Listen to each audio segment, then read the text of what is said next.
Louis-Alexandre de Froissart, vous êtes gérant du cabinet Montaigne Patrimoine à Bordeaux et surtout, et en plus l'organisateur de Bordeaux FinTech dont nous vivons la deuxième édition cette année. La première édition, c'est un peu un coup de poker qui a vraiment magnifiquement marché. Vous avez créé le buzz au niveau national. Qu'en retirez-vous de cette première édition et comment vous vivez cette deuxième édition? On est en plein dedans. Quel est votre sentiment actuellement? La première édition, on a couru derrière l'organisation. C'est-à-dire que chaque fois que l'on faisait un point, il y avait plus d'inscrits. Et on a essayé d'adapter le lieu au nombre d'inscrits, quitte à changer au dernier moment le lieu, la salle. Donc on avait une surprise très agréable, mais on avait aussi une volonté de faire mieux structuré. Donc cette année, on a pu beaucoup mieux structurer les choses et c'est une édition plus structurée qui ressemble plus à ce que l'on veut faire. Vous attendiez cette année combien de participants à peu près? Alors hier, on a stoppé les inscriptions, on a eu 520 inscrits entre hier soir, aujourd'hui et cet après-midi. Hier soir, 150 personnes sont venues sur la soirée des usages de la FinTech.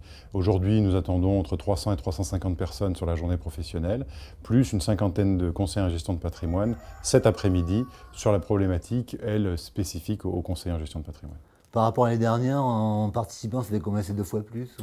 Voilà, de 320, 330, on monte à 520, 530, voilà. Sachant qu'on n'a pas forcément voulu gérer le nombre, mais ce sont des gens qui ont tous payé d'une manière ou d'une autre et qui sont engagés sur la thématique.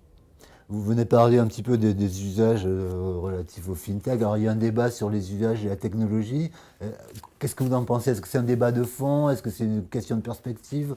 Il y a un vrai débat de fond entre, comme l'année dernière, les gens qui simplifient un usage d'un métier qui est très ancien et des gens qui ont une véritable rupture technologique. Donc, on peut dire que simplement le crowdlending, le financement participatif, c'est une manière différente de faire un métier qui est très ancien. Par contre, on peut dire que tout ce qui va tourner aujourd'hui autour de la blockchain et des usages de la blockchain, des smart contracts, là, il y a une rupture technologique de fond. Voilà, donc, La blockchain, vous pouvez nous dire en deux mots en quoi ça consiste? en deux mots, c'est toujours dur de parler de la blockchain en deux mots. Simplement, nous allons pouvoir contracter de manière inviolable, infalsifiable, vous et moi, dans un certain nombre de domaines de la vie, que ce soit par exemple un plan de cadastral, que ce soit un contrat d'assurance, que ce soit un contrat de cession d'entreprise. Nous allons pouvoir nous passer d'officiers ministériels, nous allons pouvoir nous passer d'experts comptables parce que l'ensemble des données sera agrégé automatiquement et seront hautement sécurisées. Ah, c'est la pointe du tsunami, là. C'est plus une révolution. Si la marée FinTech est une réalité, le tsunami du blockchain est une autre réalité. Cette deuxième édition est titrée Back to Reality, donc retour à la réalité. Alors, c'est quoi? Parce qu'on va parler davantage de besoins de fonds de roulement par rapport à l'année dernière. C'est la théorie et la pratique. C'est quoi Back to Reality et retour au réel sont deux choses qui sont presque les mêmes, mais pas tout à fait. Back to Reality, c'est simplement, en 2015, nous avons eu des valorisations de FinTech, notamment aux États-Unis, qui étaient totalement délirantes. Et il y a un retour sur le réel, notamment en termes de valorisation dans le monde anglo-saxon. Ensuite, retour au réel, c'est aussi de dire que l'année dernière, il y avait un bouillonnement d'idées et que cette année, nous avons voulu nous concentrer sur ce que pouvaient vraiment faire les FinTech hier soir dans les usages et par exemple tout à l'heure sur la blockchain. Première question qui sera posée aux intervenants sur la blockchain, qu'est-ce que l'on fait de concret aujourd'hui? Alors voilà une autre question, j'allais vous la poser concernant votre propre cabinet. Comment vous utilisez tout ce que vous apprenez, tout ce que vous pouvez éventuellement découvrir pour votre quotidien en fait?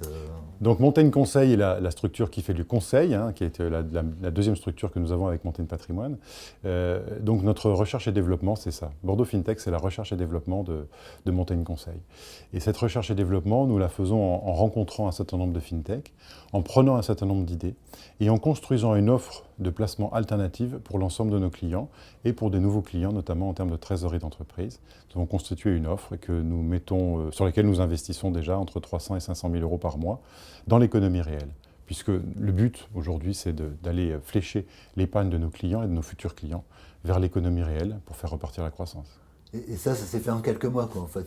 Ça s'est fait en, oui, un peu moins de 12 mois, entre les bêta-tests et puis aujourd'hui le lancement, pour l'instant réservé à nos clients. Et en 2017, on va élargir l'offre et la structurer. Voilà. Oui, bon, là c'est du concret, c'est très rapide. Concret.